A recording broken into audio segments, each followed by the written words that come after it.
You're tuned in to the Foxboro BeatCast, a podcast for Patriots fans by Patriots fans. And here are your hosts, is Kaleb McDaniels and Ryan Moore. Hello and welcome to the Foxboro BeatCast, everybody. I'm your host, Kaleb and Ryan. Alongside me, my co-host, Ryan Moore. Ryan, how are you today? Could be better. Normally better if the Patriots win, but they didn't. So I mean, we're getting used to it at this point, right? Yeah. Disappointment's just a reality. 2-6. 2-6 after the loss against the Dolphins in Hard Rock Stadium down in Miami. What was it, 34-17? Was that the final? Yeah, 34-17. Or 31-17, whatever the hell it was. Mac Jones, bad game. Again, offense. I mean, they started out hot and then really cooled off, like really bad. Defense, what are you going to do? 2-6. Yeah, unfortunately, this is kind of becoming the reality here. The Bills game was apparently just an escape from reality, but this is the team. Trade deadline come and gone. Not a whole lot of moves with the Patriots, not any at all, really. But league-wide, there's a lot of stuff to talk about, a lot of stuff that happened just last night that we're going to get to. But this is a Patriots podcast, so obviously we got to talk about Patriots, whether me and Ryan want to or not. So let's just get right to it. The Pats took the L again. They're comfortably in last place in the AFC East at the halfway point in the year, or just the week before that halfway point. What kind of notes or takeaways do we have from Sunday's matchup, and what are we looking forward to the rest of the year? I mean, it's hard. It's pulling teeth at this point. I know we're trying to battle through it. Obviously, this is a bad week to have my voice back because I don't have a whole lot to say. But as opposed to last week, if I was in this condition, I'd be amped. But this is where we are, 2-6. Ryan, I mean, I know you watched the highlights back as Red Zone and all that fun jazz. I watched the full game kind of in and out until the NASCAR race was on. But Ryan, what did you take away from Sunday's loss? The Patriots need to draft a quarterback. I'm sorry.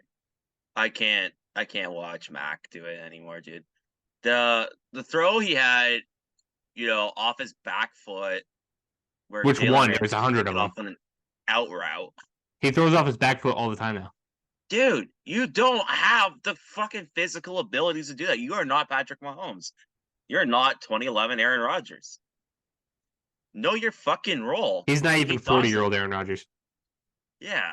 You're not that guy. You're not that guy, pal. If Mac Jones played like Alex Smith and just understood who he was, we'd be fine. We'd be fine. But that was one of the most egregious passes ever. And then you look at his pocket awareness. I mean, there was a play in comparison. I don't know if you saw the highlight from the Bengals 49ers game where Burrow was in the pocket and he was getting swarmed. He somehow gets out of it and completes a pass. Mac Jones, the second any pressure comes near him, he turtles. Yeah, we have seen that a lot where the pressure gets in. He's already bending over, getting ready for the hit. Yeah, step up and make the fucking throw. Throw it away. Do something sometimes you're gonna have to take a sack. Sometimes you're gonna have to take contact. Fucking quit with the turtling, man. I said this week, what was it, week 3? Where I said I don't think he's the future of this team. I think it was later than that. I think you gave him the first month. Yeah, I don't. I move on. Don't even pick up that 5th-year option. Don't get yourselves trapped into a Daniel Jones situation where you don't pick up the 5th-year option and he does well for Mac Jones standards, just like a Daniel Jones did well for Daniel Jones standards. And then you're stuck paying a scrub $40 million a year. I think you pick up the option and trade. I mean, you could do something like what the Packers did with Jordan Love, where they didn't pick up his option, but they gave him a 1-year extension, which was less than what the 5th-year option would have been. But that's assuming that we're going to play him through that year 5. Yeah. And at this point, I don't think that's a guarantee. But I didn't even kind of mean for this to be a complete Mac Jones rip fest. But if I had to have another takeaway from the game, they need to play Farrell Brown so much more. He's unironic. Who He's would have probably our fucking best thought? receiver. Yeah. Like Especially I'm the Kendrick watching. Bourne down. He's our top receiver right now.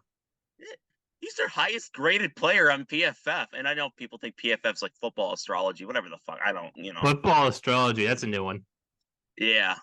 Listen, if you have a 93 grade on there, I assume you're making the right plays. And from what I've seen of Farrell Brown, he makes the right plays. And he has a surprising amount of juice in the open field. Like, people didn't think much of him. They thought he was like a blocking tight end, whatever. No, like he actually has some juice.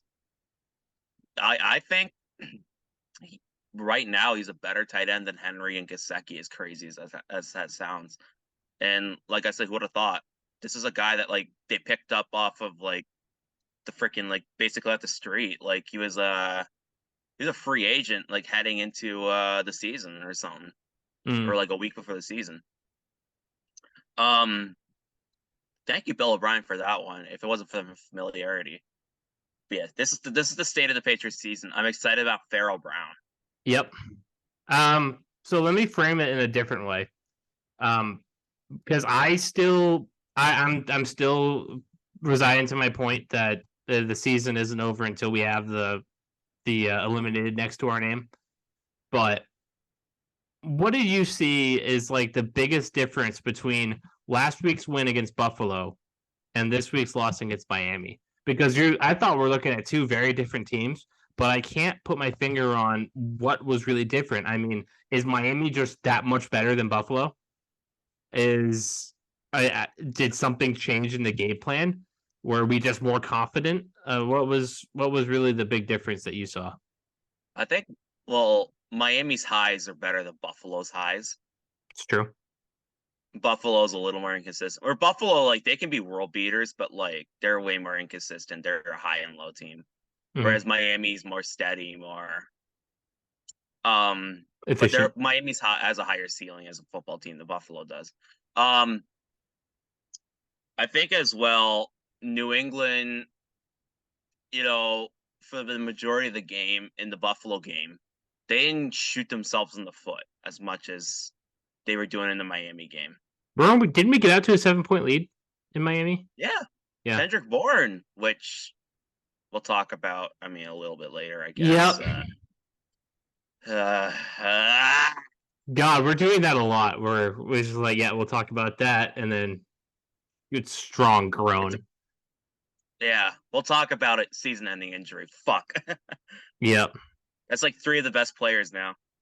Fuck. Yep, your three best players. You're not going to see two of them until next year, if that. We might not see Kendrick Bourne again in a Patriots jersey. Yeah. And then Judon, we might see back in December. Yeah, that's all. He should only come back if there's even like a sliver of hope. If not, just take the year off, man. No point. You're in your. I think he's like 31. I'll check. 30, 31. Dude, don't destroy your NFL career for a dog shit team if we're that bad still in December.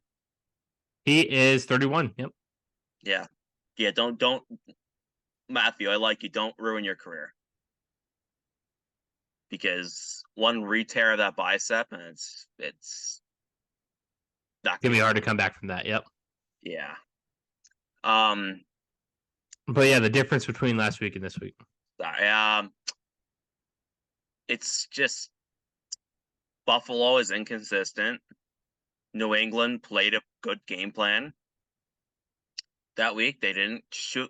They tried to near the end, and that's when Buffalo started coming back on them. And then they had the fourth quarter comeback to take the lead back, and it was over. Like that was probably like just the biggest win of the post Tom Brady era right there. They looked like kind of like, I wouldn't want to say the Brady era Patriots, but like they won from behind. Mac Jones era. Yeah. Where they could at least rebound a little bit from their mistakes. And then you look at this week, they make some sloppy mistakes. Miami will kill you if you slop it up. That's what happens.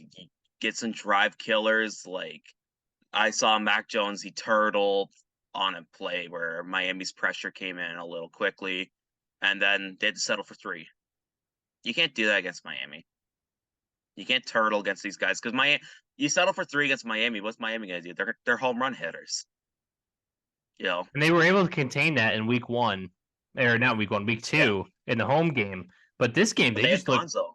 I guess Christian Gonzalez played a bigger role than I had anticipated. Not that I thought that Gonzo wasn't a huge factor. He was, obviously, but I thought that we'd be able to recreate something like that. So maybe that's the big difference. You couldn't stop Tyreek Hill. You couldn't make this a 17-10 game. You had to go to, they took you to 30 and you couldn't match. Yeah. So maybe that was it. The Patriots are driving a Honda Civic. The Dolphins are driving a Lamborghini Urus. Or I don't know, not Urus, fucking Gallardo or whatever the fuck, whatever, whatever, what I mean, Lamborghini versus a Civic. Yeah. Like, fuck. It's you can't win in straight races against them. You're just not gonna. You're gonna get cooked. I will say, the other. Fuck, I kind of lost my train of thought. I'm really stupid. I had another point I was gonna make. Just give me a sec. Okay. You want to talk for a sec? Yeah. Yeah. So it's 2-6. I won't even edit it out. It's fine. It's 2-6. It's halfway through the season. He didn't make any deadline moves, so we can just jump right back into it if the point comes back. Fantastic, but let's just jump right into what's going on. Teams 2-6. The NFL trade deadline's come and gone. This is the team for better and for worse. We can list out every opportunity we missed during the trade deadline, and we likely will in this segment.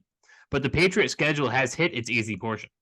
It's Washington this week, Indianapolis and Germany next week. Got the bye week. You go and play the Giants in MetLife. You bring the Chargers at home, and then you go to Acrisure Field in Pittsburgh to play the Steelers before Monday Night Football against the Chiefs in December. This is an easy road ahead. It is. Yeah. This is an easy schedule. You should beat every single one of these teams until you get to Kansas City, which at that point gives you, Ryan, can you count these games? Washington, Indy, Washington, Giants, Chargers, Pittsburgh. So what's that? 6 wins? Yeah. 1, 2, 3, 5. 5 wins. So you'll be 7-6 heading into the Kansas City game. If you're at 7-6 at that point, I think you're about at expectations of what we had in the preseason. Yeah. But 2-6 is a hard hole to come up from. So Ryan, well, let's talk about it. Let's talk about the opportunities we missed at the trade deadline. That this is the team moving forward. Let's go over it, and let's look at this road ahead and see if going undefeated the next 7 weeks is doable. Yeah. So let's just kick off with the trade deadline. Let's talk about the moves we missed. What was it? Was there a move? Was there a player that you thought could have been a valuable addition that we didn't get? Well, I saw the Patriots are in on Chase Young. Big miss, especially for a 3rd-round pick. Yeah, that's something I would have really considered doing. I would even consider doing like an Uche or whatever, like basically trade Uche and then trade away the pick you got for Uche. For Jerry Jeudy. I thought that was something that was pitched on Twitter that I thought would have been a fantastic idea for both parties. And the Patriots stayed put. They didn't trade Kyle Duggar. They didn't trade Josh Uche, which tells me they better pay those guys. Yeah. Well, people were trying to make the argument of like, well, with the era of the compensatory picks and shit like that, like, you can just basically let these guys walk, and like if they get paid enough, you get a 3rd-round pick. Or and it's not for nothing, quote unquote, right? But at the same time, how much faith do you really have in this core? And this is like a question for you, and it's kind of a question for the Patriots itself. Okay. Like, because you didn't do anything. So the question is how much faith. Your question is how much faith I have in the core. Yeah, it's on defense or offense for you in the New England, like basically, like I'm trying to answer the question. Okay. So is it core on offense, core on defense, just a core in general? Because I don't know if we have a core. Tell you the truth. That's what I mean. Like, who are we building this team around? Well, you have Judon, who's on IR. You have Christian Gonzalez, who's on IR. You got Mac Jones, who's probably not the quarterback of the future. Ramondre Stevenson, who is like going to be 26 next year. And quite frankly, he's been kind of mid. What kind of wide receivers do you have? You don't have one. What kind of tight ends do you have? Demario Brown. Say, You're going to build around Pharaoh Brown, and I like Demario. But listen, I like Demario too, but he's not a first-round talent. He's overachieving. Yeah. He's not going to be a wide receiver one. His peak is like Chris Hogan.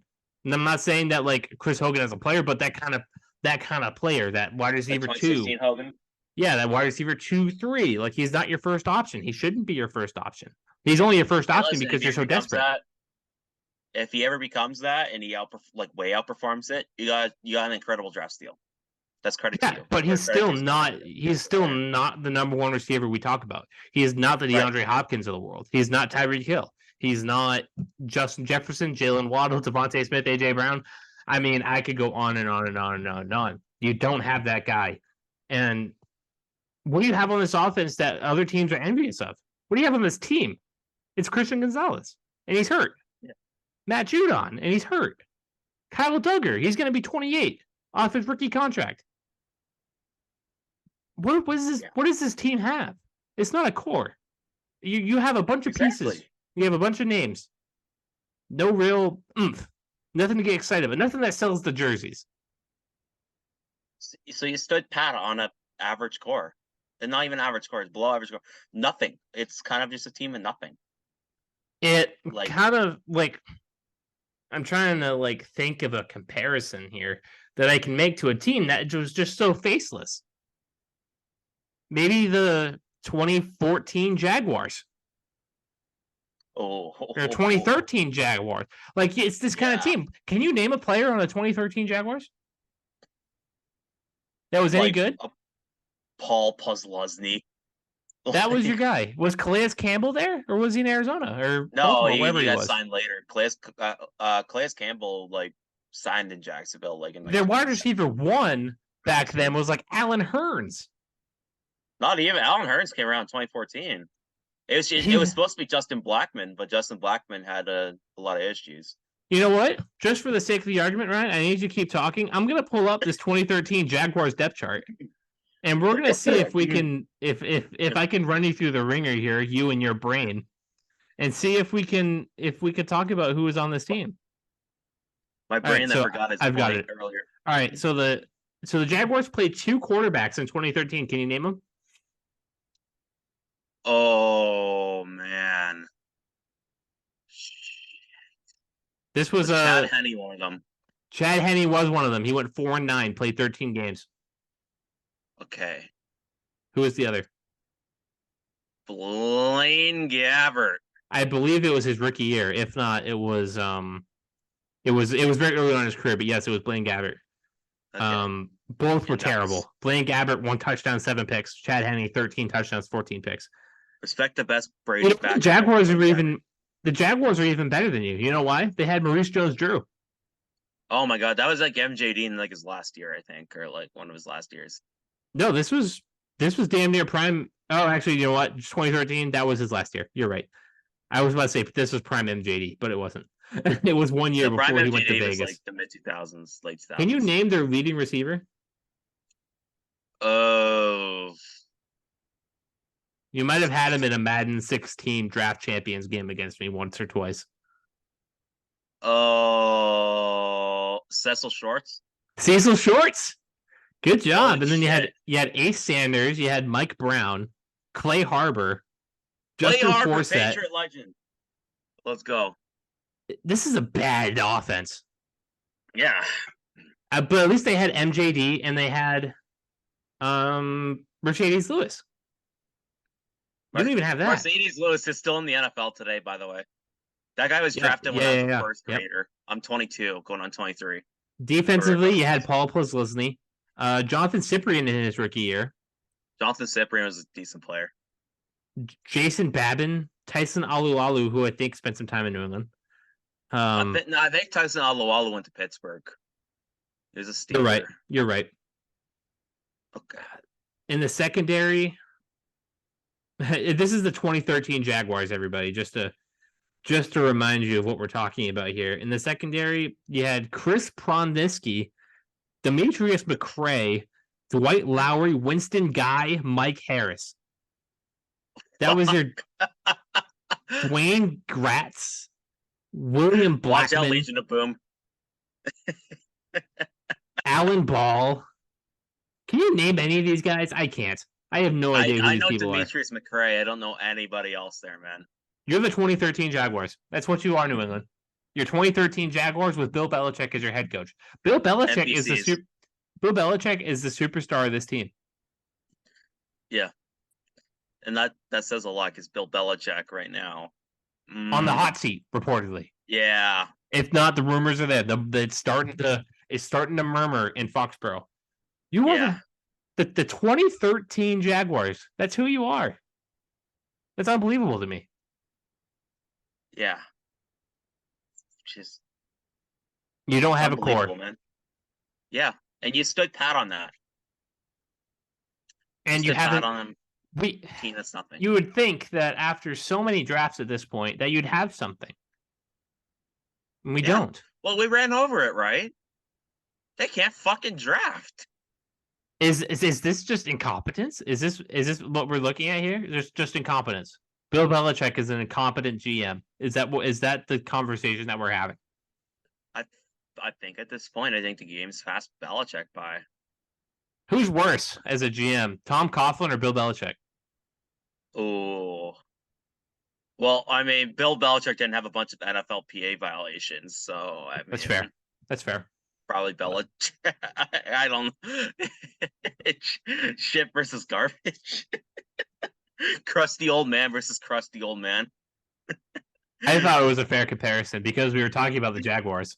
But I think under Tom Coughlin's reign, they still had a pretty good time there, didn't they? Wasn't he the GM during the Duval days, the Saxonville? Yeah. He was unanimously hated by everybody, but yeah. God. The Patriots, the 2023 Patriots, the 2013 Jaguars. That's the comparison. That's brutal, man. Cecil Shorts. Yeah. Cecil Shorts.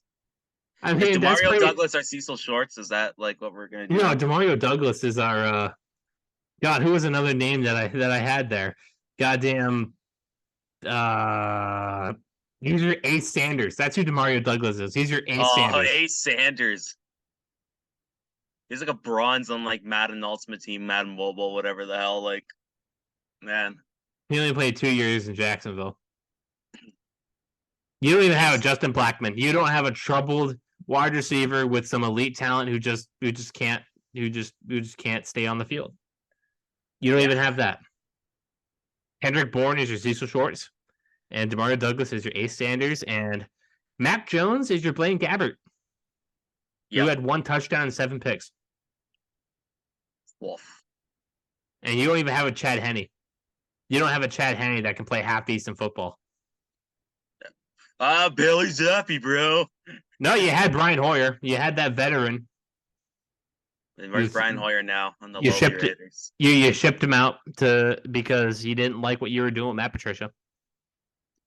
Yeah. And he was telling Mac Jones, don't believe this bull crap. It's unbelievable.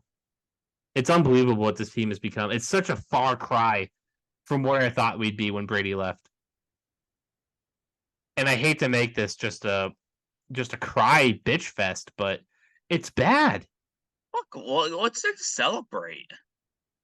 There's nothing to feel good about. What do you feel good about on this team? We beat Buffalo week 7.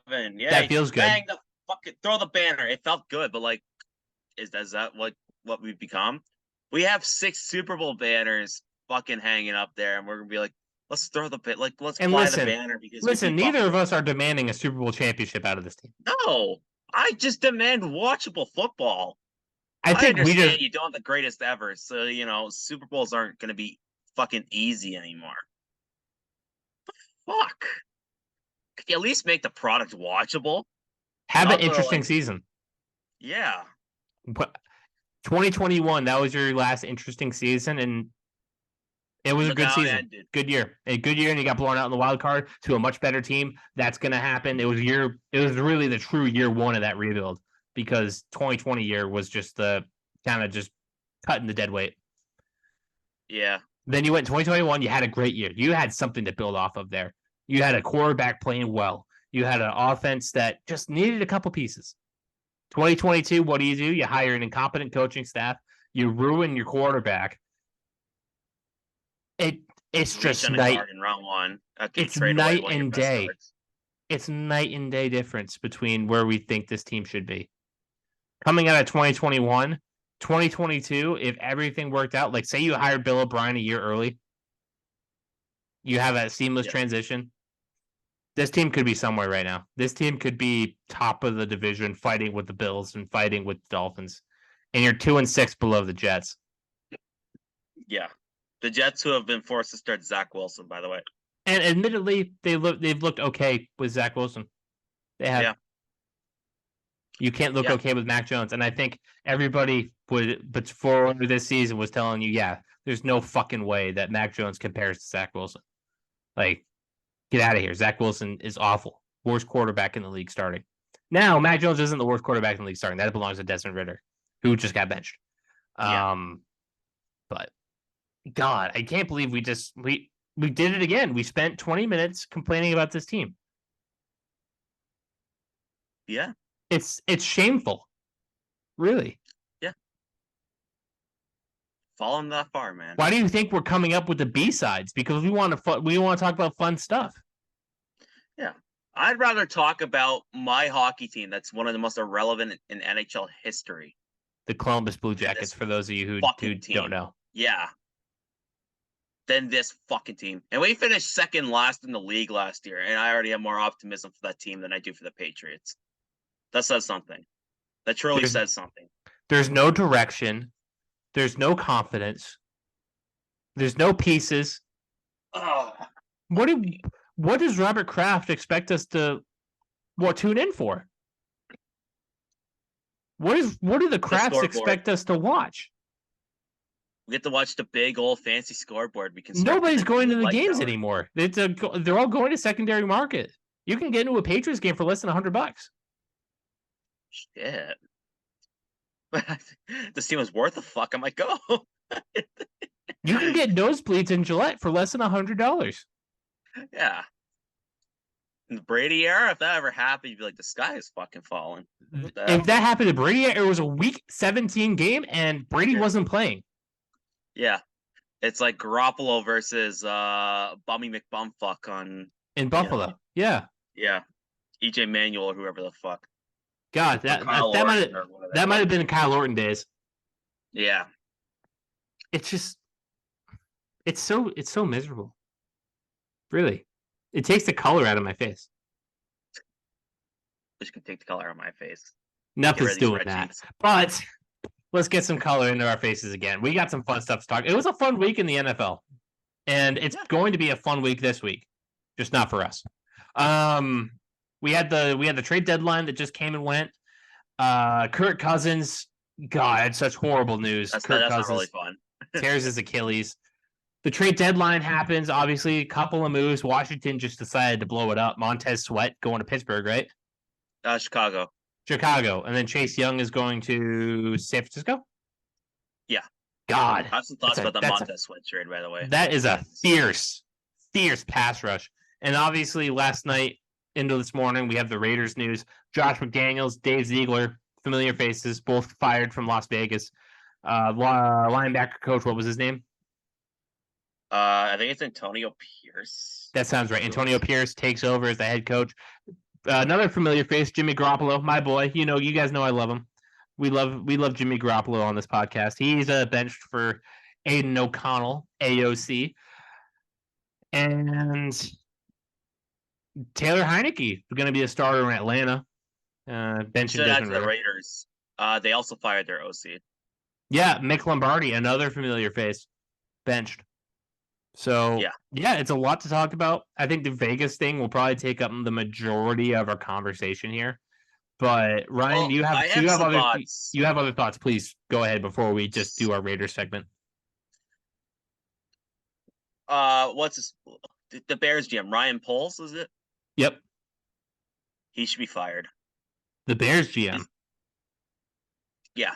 This is back-to-back trade deadlines where you're sending away a high second-round pick for. And here's the thing: last year it was for Chase Claypool. What happened? Not great. Yeah, he made your offense worse. Actually, like made your football team objectively worse. Now Montez Sweat is a really good football player. Here's the problem: you're sending away a pick that's going to be in the 30s for a guy that you do not have signed to a contract extension, and he holds every single bit of leverage against you. And I can imagine that he doesn't want to play for a losing team. Yeah. And he can walk. And people will say, well, like the Bears can franchise tag him, blah, blah, blah, blah, blah. Okay, so then what happens? How many players do you know lately that have played on the franchise tag? Yeah. And he'll just go to free agency again, unless you want to pay him quarterback money for Montez fucking Sweat. Like, listen, he's good a really football good player, not great football player. Yeah. So he holds your organization by the balls. Yep. By the balls. You have to pay him what he wants. And if I'm him, Rashawn Gary just got a fat extension from the Packers. Oh, yeah. $96 million. Massive. I'm saying 110, 115. Pay me. Why should I come be a Chicago Bear? I have no loyalty to you guys. I don't care about you guys. And you're not very good. Yeah, and you suck. With or without Montez Sweat, that team's not winning more than 5 games. Yeah, Montez Sweat's got like a WAR of like 6. This has to tell me that they plan on giving Montez Sweat a huge contract. And that's the thing, is Montez Sweat worth a huge extension, right? Let me look at his stats on the year. He's a good player, but like you're gonna have to pay him like a monstrous contract extension, like beyond the contract extension that Rashawn Gary got. Which is huge. Yeah. Montez Sweat in 2023, he's got 6.5 sacks, 10 tackles for loss, 11 QB hits, started 8 games halfway through the year, 1 pass defense, 2 forced fumbles, 197, never mind, 32 tackles. Over his career, which is from 2019 on, 35.5 sacks, 47 TFLs. Good player. Solid player. Not break the bank player. Yeah. And that's what the Bears are planning on doing. Yeah. I remember when people were looking at like what the Patriots gave Matt Judon, right? Mm-hmm. Who would you rather have, Matt Judon or Montez Sweat? Ooh. I like Montez Sweat's age, but Judon's just so productive. Yeah, Judon's a better football player. He's got the sack volume. Yeah. And then this isn't meant to be a Montez Sweat slander fest. Listen, get your bag. I'm for the players getting their money, especially for stupid organizations that don't know how to control themselves with their second round draft picks. and then Jaquan Brisker demanded a trade and he didn't get it. Oh, it was Jalen Johnson. Oh, I thought it was Brisker. The Bears had a terrible trade deadline, dude. One, you couldn't get an extension done for a 24-year-old cornerback. That's a top 20 guy in the league. I'd say top 25. And then he requests a trade. And so what's going to happen there? You just going to let him walk? You going to franchise tag him? Who are you going to franchise tag then? Jalen Johnson or fucking Montez Sweat? Yeah, Ryan Poles, man. What do you think about the Chase Young deal? Incredible. The Niners made it out again. They basically traded away like D'Amico Ryans and Ryan Carthon or Catherine. for Chase Young because that's the compensatory pick they got for other teams hiring those guys. And if he can stay healthy, you have quite the pass rush over there in San Francisco. Yeah. What a fucking deal, dude! What a fucking deal! And the Patriots called, right? Yeah, the Patriots wanted him, which makes me think if San Francisco doesn't keep him, Chase Young could. The Patriots have a lot of cap space. I could see the Patriots going after a 25-year-old Chase Young. But man, Chase Young and Nick Bosa reunited. That's scary. That's a scary sight. I think Paris Johnson feels having to block those guys twice a year. Oh, he's hoping he doesn't stick around. Ohio State and Ohio State violence right there. He knows how good they are. Yeah. What else were we gonna talk about? Want to talk about the Kirk Cousins thing? Yeah, that's brutal. He's playing like an MVP. He was really good. Really, really good. Then the Vikings were just starting to turn it around. They were looking like they could challenge Detroit for the division. Unfortunately, they took his Achilles, much like Aaron Rodgers. He had the surgery last night or today. Successful. Good for him. Hoping he comes back and hope he has a big bounce back year next year, wherever he might be. He's in a contract year for Minnesota. I think it's the end of. I honestly think it's the end of Kirk in Minnesota. I do too. But obviously, the Vikings they did not just say, "Well, we're just going to go with Jared Hall and see what happens." They went and traded for Josh Dobbs as Kyler Murray is expected to come back to Arizona. Josh Dobbs had a really solid year in Arizona, I think. Yeah, he's been playable, and that's. He came into a shit sandwich of a situation in Arizona. And, listen, Arizona's not a good team. Their record shows it for a reason. Yep. But was Josh Dobbs at fault for why Arizona was losing all these games? No. And I think, obviously, it'd be stupid for me to say, well, Kyler Murray doesn't have them at a better place, because I think he does. He's just that kind of player. Like, they're probably got 3 wins instead of 1. Yeah. It's a bad roster. Dobbs will go to Minnesota. He'll keep the offense afloat. I don't know.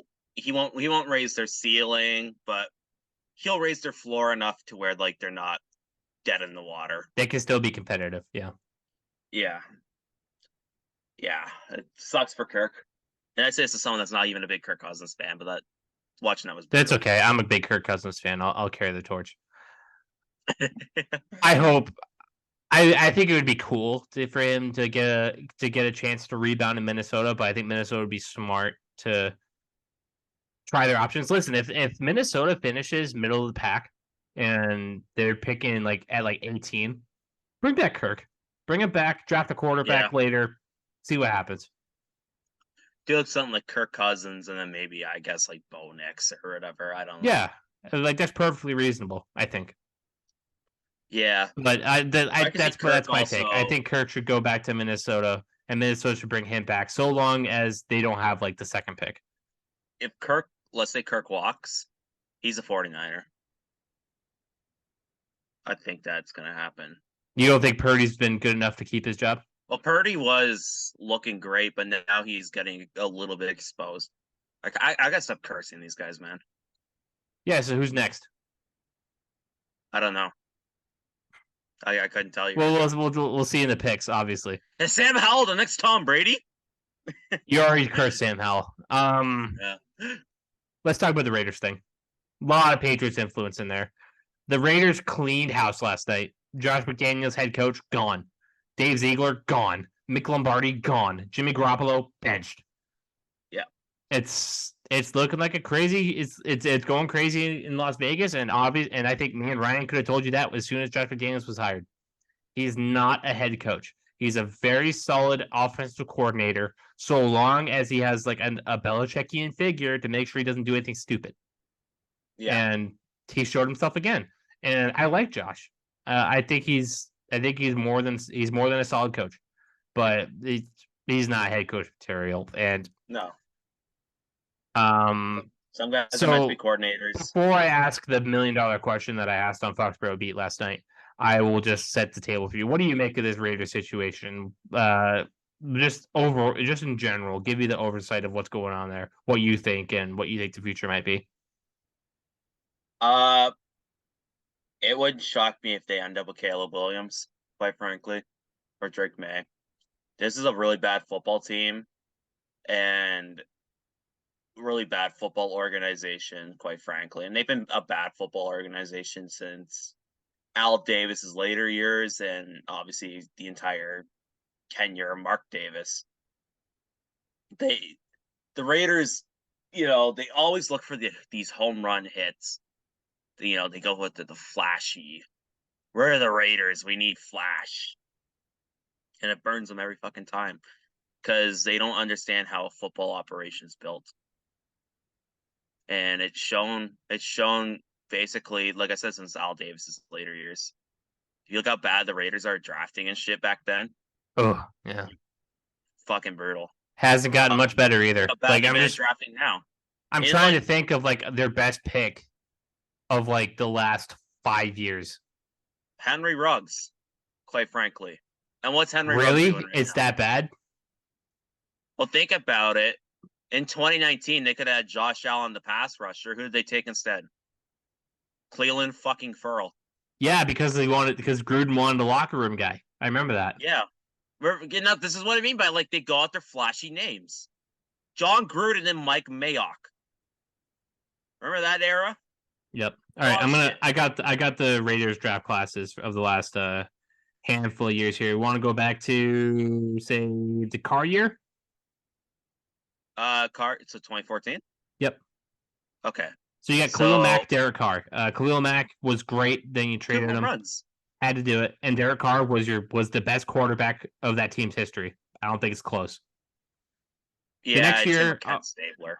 The next year you had Amari Cooper and Mario Edwards and John Feliciano. A couple of solid guys. Amari Cooper, I think he left very, very very unceremoniously. Well, they traded him for a first rounder that I think became like Jonathan Abram or Josh Jacobs or something. But like Carl Joseph. Was it Carl Joseph? Oh, that would have been an extra first. He got traded in 2018. Oh, okay. So that's right. I was looking at the next year. Well, the next year you had Carl Joseph, who was okay, not great. Giab Ward, he was okay for a little bit. Connor Cook, who started a playoff game for him, he was bad. Garyon Conley and Obi Melifonwu in 2017. That's a bad draft. 2016, 2017. Patriot legend Obi Melifonwu, but yeah, that was pretty. That's bad. The next year, Colton Miller bust. PJ Hall. Colton Miller got a second contract for them. He's just. Oh wait, no, I was thinking of somebody else. No, Colton Miller's fine. Arden Key he's an bust. player. Maurice Hurst. Did he ever turn out to be any good? Arden Key, I think, ended up leaving them and becoming halfway decent, but he was a bust for the Raiders. He's in Tennessee now. So 2018, not a great draft. Maurice Hurst, he had heart problems, I believe. Like he had like something to do with his heart, which fucked over his career. He stays in Cleveland right now, though. Is he? Half yeah, sack, he was supposed to be one of those guys that's supposed to be really good, but like 2019, the first Mayock year. Clelin Ferrell bust. Not a good pick. Yeah. Josh Jacobs, it's a running back in the first round. He's a great running back, but it's a running back.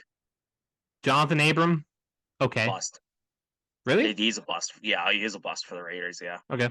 Trayvon Mullen didn't get a second contract. I think he was out like the next year. He wasn't. Max Crosby in the fourth round is a steal. So that's an incredible draft. That's your best draft pick. Boston Moreau. Good. He's not with you anymore. Not great. Not anymore, right?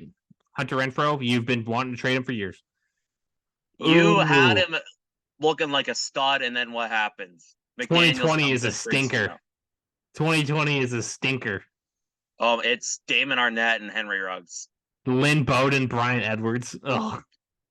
And, I won't lie. I picked up Brian Edwards one year in fantasy thinking he was going to pop off. Alex Leatherwood in 21. Bad. Terrible. Morig? Has he been okay? Who? Trayvon Morig? He's been fine. The average. Divine Diablo, I like. He's a solid linebacker, safety hybrid, yeah. 2022, Dylan Parham, bust. But he's third rounder. Yeah, he hasn't really been impressive. And then in 2023, have we seen Tyree Wilson yet? He's been bad. I think I pointed out in the show, or I pointed it out somewhere. Might have been to the Boys Club chat, Dynasty chat. He has one of the worst pressure rates in the NFL. Not so good. Bad, really bad. Yeah. So yeah, that's your Raiders draft classes lately. This is supposed to be your mini Patriots land too, like the last couple of years, and those have been some of the worst. And I know they weren't working with a ton of first round picks because of the Devontae Adams trade, but rough. It's bad. So the Raiders dysfunctional. We'll see what the future is for them, how bad they really finish it if they're in Caleb Williams territory. So let me ask the $1 million question.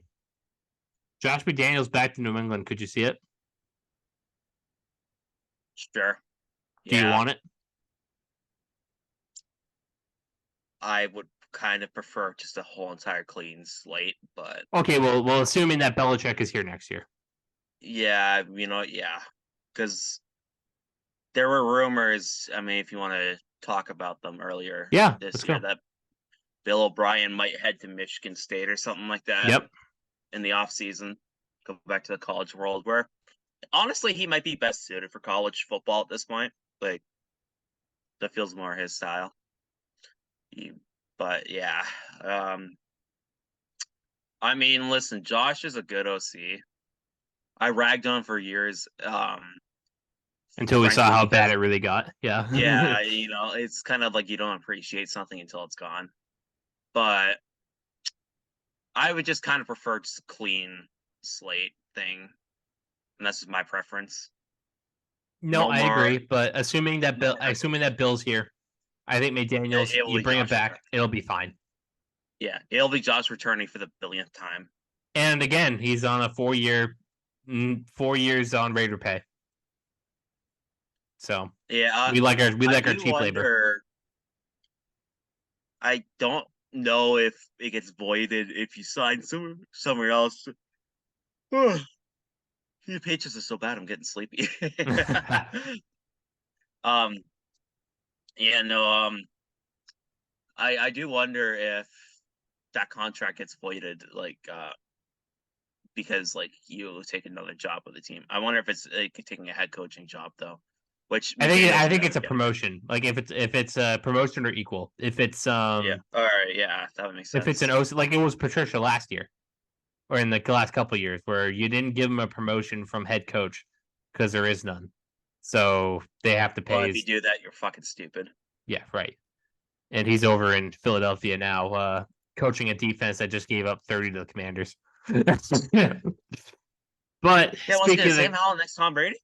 Speaking of the Commanders, let's get out of the fun. Let's get back to the trash. This week, the Patriots return home to take on the recently blown up Commanders. The Patriots desperately need a win against a team that's mostly tapped out of talent on defense. But how do the Commanders match up with us, Ryan? And what do the Patriots need to do to secure their win? If you're gonna beat the Commanders, you're gonna have to make Sam Howell beat himself. And what I mean by that is, I don't even mean force him to throw. Sam Howell can sling it. The problem with Sam Howell is that he's got some of the worst pocket presence in football. That's saying a lot coming from the Patriots people. Yeah. Listen, we used to watch the king of pocket passing play football, so I think I know a thing or two about pocket passing. Oh yeah. Listen, this dude Sam Howell was on pace. I don't know. I haven't checked the stats from the Philly game, but he was on pace before the Philly game to be the most sacked quarterback ever in a single season. Yeah, I did see that. And listen, Washington's O-line is not perfect. It's not great. Is it record-breaking bad? No. And when you will put on some of the film from Sam Howell, that guy gets himself sacked a lot. Yeah. His pocket management is abysmal. So if you're going to beat Sam Howell, it's making him take really stupid sacks. Mm-hmm. You're going to have to, tighten up the pocket, force him to move around a little bit.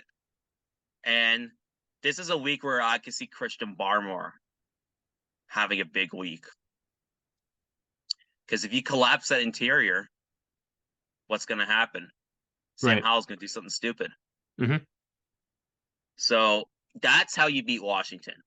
If you don't make Sam Howell make stupid mistakes, he's more than capable of slinging it around, quite frankly. Like, if you look at his stats when he actually, can throw it, he's decent. He's actually not bad. Yep. And Terry McLaurin, Jahan Solid, Dodson. rock solid receiver one right there, Terry McLaurin. Yeah, Terry McLaurin's an awesome football player, dude. I'd kill Could him. have had him. Yeah, let's look back at the 2019 draft class now. Hey, did you guys know the Patriots passed up on AJ Brown and Deebo Samuel and DK Metcalf and Terry McLaurin? And Terry McLaurin, wow. yeah. Even he is. Oh. No. Yeah. That's gonna be a fun offseason. We're gonna be talking about that all over again. Just how many years that draft set us back. Oh fuck.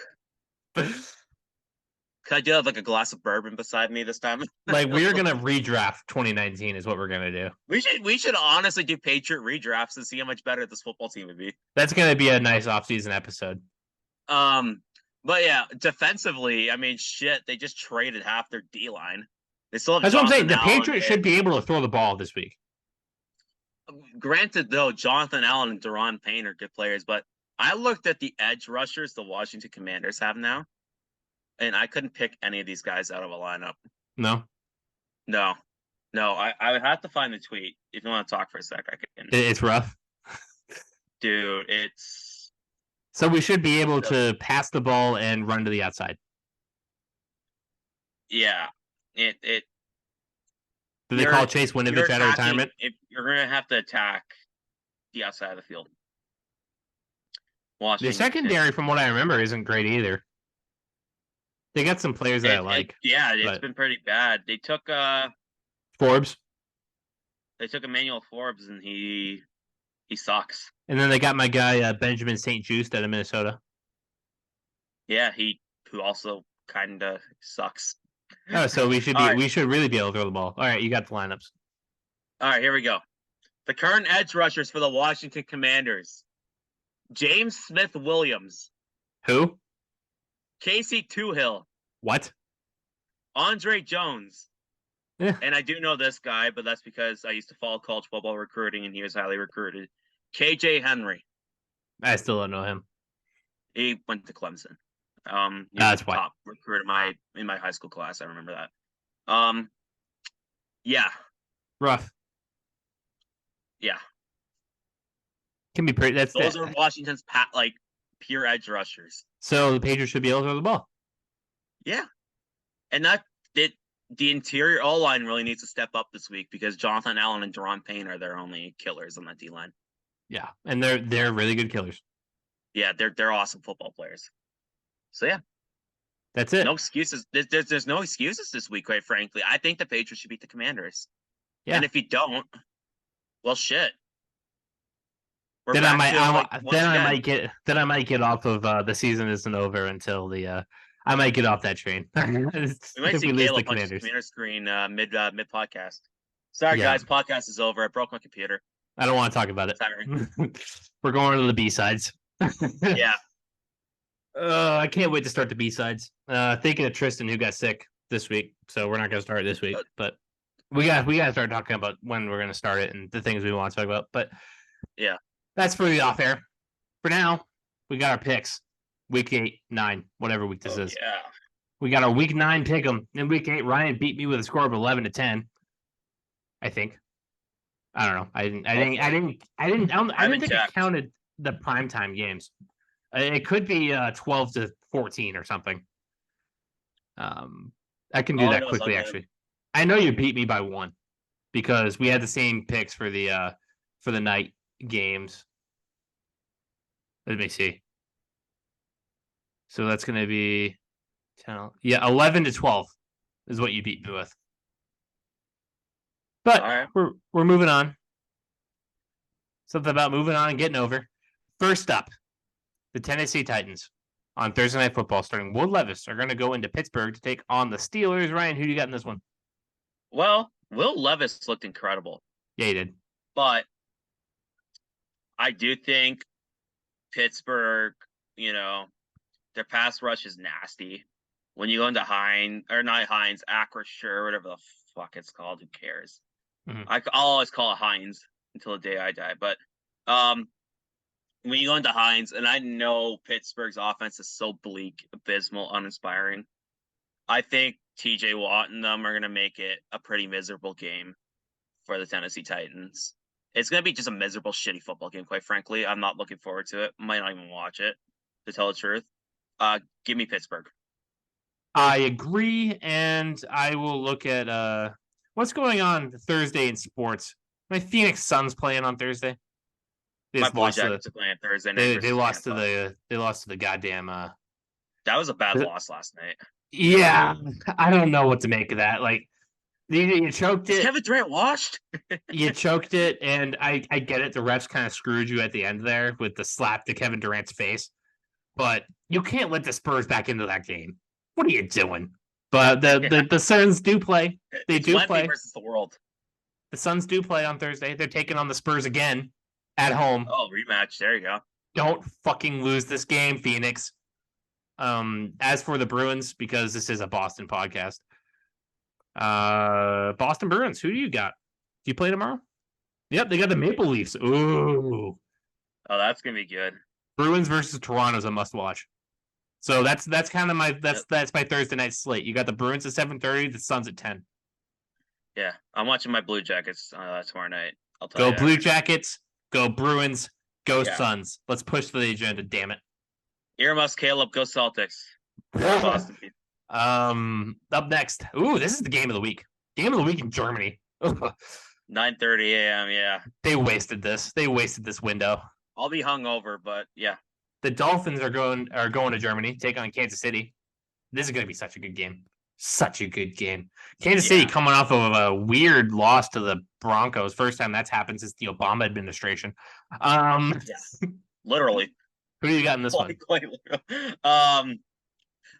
Listen, in the Mahomes era, how often did the Chiefs lose like 2 in a row?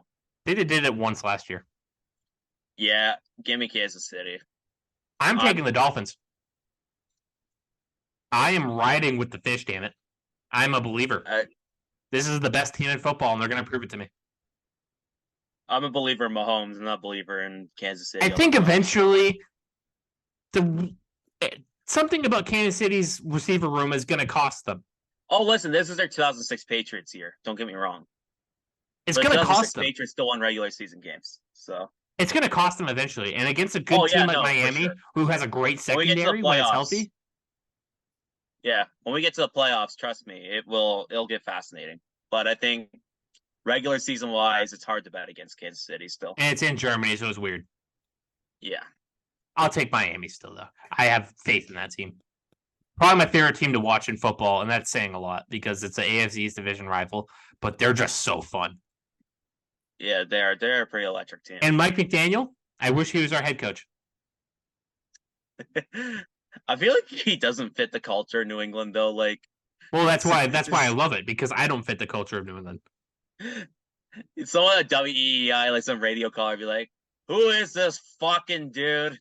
Is he vaping on the sideline? Fucking nerd." What does he know about football? He looks like talking the ball about boy. Fucking motioning the receivers. What happened to the days of Steve Grogan and Steve Grogan wouldn't put up with this. Yeah. Shout out to Arnie Anderson. All this fancy football bullshit. Give me the days when Ben Coates is running through defense. Drew Bledsoe would never put up with this bull crap.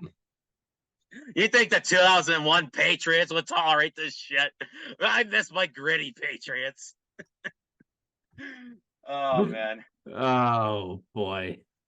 We are so bored. We're so bored. Your football team sucks ass. We need the B-sides to happen immediately. That's what we need. Yeah. Up next, the Minnesota Vikings. First week got Kurt. They're going to Atlanta to take on Taylor Heineke and the Falcons. I think this is going to be an absolutely brutal game. Like a 13-10 game, if that. That's called even the fans of these teams don't want to watch this game. It's going to be 6-5. There's going to be a safety. Who do you got in this one? So Dobbs is not starting this week. Listen, Taylor Heineke, every time he starts, will have one game where he just turns into God for some reason. And this is it. Yeah, this will probably be the week where he just turns into like the best quarterback ever. So yeah, I agree. give me I agree. Atlanta. I'll take Atlanta here. If Josh Dobbs was playing and it's up to speed, I'd take Minnesota. But up next, not Jaron Hall. God damn it. Clayton Tune gonna head to Cleveland to take on the Browns. Do they have Deshaun Watson back yet? From what I've heard, I don't think he's playing this So week. PJ Walker. Oh my god, this is a bad quarterback Another week. one where it's like, who the fuck is watching this? It's a bad quarterback week. Who you got in this one? Yeah, give me Cleveland though. Cleveland's a better football team. I took Arizona just because I'm interested. Actually, I'm going to give myself the benefit of the doubt here because I picked Arizona thinking that Josh Dobbs was playing. He's not. It's Clayton Tune, and he's horrible. He's big. He's strong. He's an athlete. But give me Cleveland. Sorry to change that up, but I did it. I did it pre-show, so it's fine. Not pre-show, but during the show. I gave you guys a live pick. Up next, the Rams are heading to Green Bay to take on Love and the Packers. Stafford might not play. He's got a sprained thumb. Who's the backup over there? Is it Stetson Bennett? I think they signed John Wolford. John Wolford's still over there? They signed him off the Bucs practice squad. Really? Yeah. Let me see. Rams depth chart 2023. Did the ESPN update it yet? ESPN has not updated it yet, so I don't know. But also other quarterbacks on the lineup, Stetson Bennett, obviously, and then our boy, 2019, Brett Ripien. Oh yeah, there you go. Or was that 2019 or 2018? No. I'll probably take the Packers, I guess. That's not really one I want to pick. I'm still gonna feel the love. Fuck it. I'm dying on that Jordan Love hill. Yeah, that's another QB you cursed. I'll take the Rams. I think they're just a better football team. I think that as long as their quarterback doesn't screw it up, they'll be fine. But we'll see. We're gonna skip Washington, New England, save it for the end. The Bears, new look Bears, recently voided second round pick Bears. They're going to New Orleans to take on Derek Carr, who just had a fantastic day, and the Saints. Who you got in this one? Give me the Saints. I agree. I think don't that's really just want to elaborate further. That's such a bet. They're just a better football team, straight up. Yeah. Saints lose this one. You should be concerned. Yeah. The Seahawks. Ooh, that's going to be a good game. The Seahawks are heading to Baltimore to take on the Ravens. Kind of a gritty game. It's going to be a gritty, fun, hard-hitting game. I got the Ravens taking that. I agree. But I will pull for the Seahawks because I think they're a fun football team. They are a pretty fun football team, yeah. And you saw their jerseys last week. Looked pretty good. Yeah, they were beautiful. This could be an interesting game. Tampa Bay heading to Houston, take on the Texans. CJ Stroud still going for the offensive rookie of the year, right? Still look pretty good. Yeah, I mean they lost to Carolina, but like it was an ugly game. Gotcha. So you got in this one? I'm gonna take Houston. I think Baker Mayfield's holding the Bucs back so badly. This is I wish Brady was still a Buck, man. Oh my, right now. Fuck. Yeah, but he's retired for good. He retired. Up next, yeah. Another brutal game. The Colts are taking on the Panthers.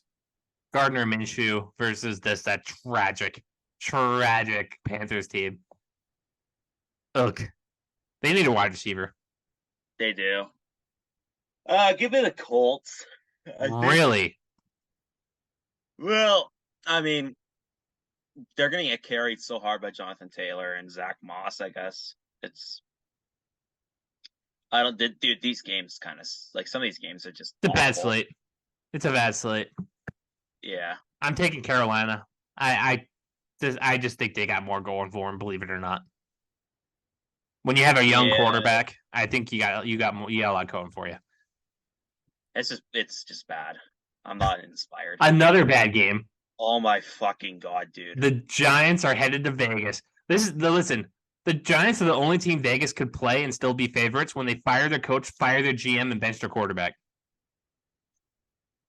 I think Daniel Jones is back this week. Is he? I think they said week 9. Is that a plus or a negative for the Giants? I don't know. But like we look at the Raiders, right? They shit-canned everyone and bench Garoppolo. Well, listen, it's a new coach. It's a new coach week. Get the win. I think the Giants are going to win. Yeah. I took the Raiders. I believe in AOC and you don't. That's fine. That's fine. I do. No. I No, believe in don't say anything. You're going to AOC. curse him. You're going to curse him. Do not say anything. Okay, yeah, I shouldn't. AOC is garbage. Yeah, who's going to play like an MVP? The Cowboys. This is going to be a good game. The Cowboys are heading to Philly. This is like a 425 game. Cowboys heading to Philly to take on the Eagles. Honestly, this is a good game. It's going to be bad. That's what's going to happen. The Eagles are going to smoke them. That's what's going to happen. Yeah, last week I said that Dallas is due for their obligatory, game where they just hilariously shit the bed and they end up rinsing the Rams. Which is what I said would happen. Yeah. Listen, I thought McVay with his kid and all that stuff would, be a little more motivated, but I guess not. Nope. Just distracted. Yeah. So Dallas at Philadelphia. Give me Philly. Yep, I agree. Like I said, I think Dallas is going to get smoked because this is the one good game on the lineup. Here we go. Up next. Oh, I don't want to bring up everything that happened last year here, but primetime in Cincinnati, in come the Bills to take on the Bengals. I really hope DeMar Hamlin's a healthy scratch on this one. Yeah. I do. Yeah. I don't think this is going to be a good game either. I don't think this is going to be a good game either. I took the Bengals comfortably. I don't think the Bills are them. I don't. I think they're a mediocre team. The Bengals are on the come up. It's not going to be a good game. This is going to be a bad week. Since he's heating up, that's a scary sight for the league when they heat up. Yeah, now Baltimore's got to watch their back. God damn it. We are still feeling the effects of the Jets in primetime. They're taking on the Chargers in Jet Life. And I need to make a statement here. The Jets are also on primetime next week against the Raiders. And they didn't flex it. The deadline was yesterday. They didn't flex it. I took the Jets. I think the Chargers are bad. No other way to put it. They're just bad. The Jets are playing up to their potential and even a little bit above it. Give me the Jets. I don't think it'll be close. Yeah, give me the Jets. It's going to be like a 17-10 slobber knocker. So you're going to say 27? 27 points. Can I give you 28 because Tristan took 27? Sure. Okay. And then, Ryan, as usual, we set the stage. We did the window dressing. Yeah. Everything that we need to set up for this game has been done. Yeah. So, on Sunday, 1 p.m. at Gillette Stadium in Foxboro, Massachusetts, in front of the big board, in front of the thousands of fans, in front of the millions watching at home. For those with the benefit of flash photography, can you see I'm just throwing in all these wrestling? Edge and Christian, I put in DX. So, why will the Patriots win? There we go. This is the first time Ryan's picked New England to win in a minute. And the reason why I say this is because I don't trust Sam Howell on a weekly basis to contain himself in the pocket. Yep. So I think he's going to have a lot of drive killing mistakes from getting himself sacked. And New England's going to fugly their way through this game to a win. It's not going to be pretty football, in my opinion. Fun fact, this is the first time Ryan's picked the Patriots to win since week 5 against the Saints. Nice. It's been a month. Look how that ended up. It's been a month. Yeah. I, too, took New England for a score. 24-10. I have 14-10. Wow. Yeah. I don't want to watch this game.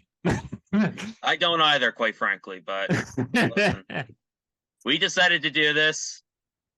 Not our brightest idea, but hey, we're sticking through it. But the the B-sides should be even more fun. So with that, it's time to put a button on this show. Ryan, do you have anything to say, anything to note? Yeah, just can I come back next time we record with a fucking win or something that makes me smile. Did you win fantasy last week? I did win in the Boys Club League, yeah. Yeah, there we go. So did I. Yeah, and now yay. the losses are about to pile up though. I have Big too many CeeDee players on Lamb, bye thanks week. Joe Burrow. And you're gonna beat me next week because I have the Dolphins on bye. Oh shit, really? Okay. Yeah. I need to beat our good pal John Alvin Pierce to I still need to get that Malort. You do. Yeah, you need to take a swig on the show. At the end of the show, or at the end of the season, to put myself through even more suffering from this team, I'll do Malort on this show at the end of a pod. If we don't have a 500 record. Yeah, if we're that bad. Okay, and I guess my note is rest in peace to one of my favorite actors of all time. Truly. I know he wasn't like a superstar like Ryan Reynolds or Leonardo DiCaprio or anything, but real solid, rock solid actor. And it certainly helps that everybody says I look like him. Matthew Perry, dead at 54 in his hot tub. Battled addiction all of his life. I don't think that his substance abuse had anything to do with his death this time around. He just kind of had a heart attack and fell asleep in his hot tub. Real funny guy. Real just had a knack for sarcasm, had a knack for a quick wit. Tough life growing up. Just sucks to see one of those guys go that everybody loved. And you go on social media right now and everybody is just outpouring with love and support for him and just how great he was on Friends, just how great he was in some of his movies. Just really a talented guy. We lost a good one. We really did. So rest in peace to Matthew Perry, Chandler Bing, whatever you might know him as. Yeah, R.I.P. to him. Good Canadian legend right there. And Canadian legend, big hockey fan. Yeah. Big hockey fan. Yeah. Kings. He grew up outside Ottawa. His mom was the press secretary for Pierre Trudeau. Yeah. He even had a fight with Justin Trudeau when he was a kid, and he won. So you might love that as a Canadian resident. But with that, I've been Kaleb McChesney. That's been Ryan Moore. We will see you all next week. New upload day. Going to be uploading on Wednesdays now, recording on Tuesday nights. Very excited for that. Yeah. And with that, I think that is all. Thank you for listening. Thank you for watching. Like, subscribe, follow, all the jazz, share. And we will see you next week. Go Patriots, baby. Let's get it done. Bats. Thanks for tuning in to this edition of the Foxboro BeatCast. Make sure you like and subscribe and follow us on Facebook and Instagram.